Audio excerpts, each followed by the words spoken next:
the number one thing I want to talk about is getting involved. All of you getting involved. I do a radio show as a guest host every once in a while. I had Dr. Wags on recently. I would recommend listening to that. It was 2 different episodes. So I use my voice to help animals. I use my on-camera skills to do videos, to cut them, to produce them, my storytelling to tell the stories of the animals. And what I'm saying to you all is you all have skills and talents and resources and connections, and you should all figure out ways, creative ways, that you can use those to help animals, including finances. But we're here for Canine Kismet, and I'm going to tell a little story about how I met them. I was volunteering at Baldwin Park Animal Care Center, and there was an open case of dogs that were confiscated. Several months went by before I even met them. 9 months they were in a kennel without any walks before I got their first walks. One puppy came in, was 4 weeks old when it came in, never saw the outside world. I had to teach that dog how to walk on a leash. Most of the dogs were very friendly and my instant best friend, but there was one particular big, oversized pit bull, gray, with sort of a crossed eye and couldn't seem to hear anything, and his name was Charlie. And Charlie, I met Charlie and I thought, when these dogs become available, there's no way Charlie's going to get adopted. He's the oldest, he's heavy, and he's scary because he just stands there stoically. So I put a leash on Charlie, we walked to the yard, it was tense. We hung out in the yard, it was tense. We walked back, it was tense. It was tense.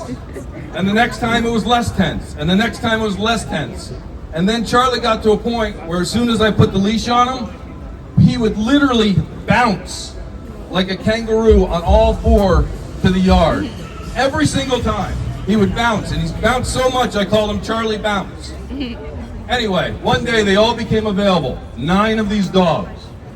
All of a sudden, the smallest ones went first. Then a cute terrier went second. Then the puppy got transferred because he was highly adoptable. However, 3 dogs weren't so easy to get out. 2, one was changed name to Chuck, and one was name changed to Copper or Cooper, and Charlie. And Canine Kismet came up and they rescued all 3 of those dogs. Now what they don't tell you in this world, if you don't know yet, rescuing starts when the dogs exit the shelter. It doesn't end.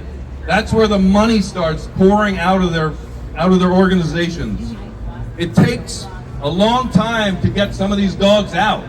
It takes one unscrupulous jerk-off to surrender an animal, but it takes a team of volunteers and staff members and fosters and adopters and rescues to get one animal out. So it's not official, so don't tell anybody. I know you all want to, but right here, right now, I will tell you that Charlie Bounce on Monday is going to be announced that he has finally found his forever home.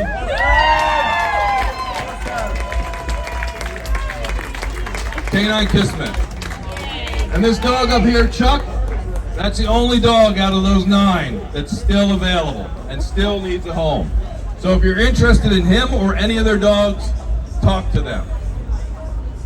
So find your skills, talk to volunteers, talk to staff, talk to rescues. You have skills and talents and resources you don't even know about how they would help an animal. I had no idea I'd be speaking at a rescue in Long Beach on a street corner 10 years ago. The last thing I want to close with, and I talked to Amber today, because sometimes it gets really, really hard on us.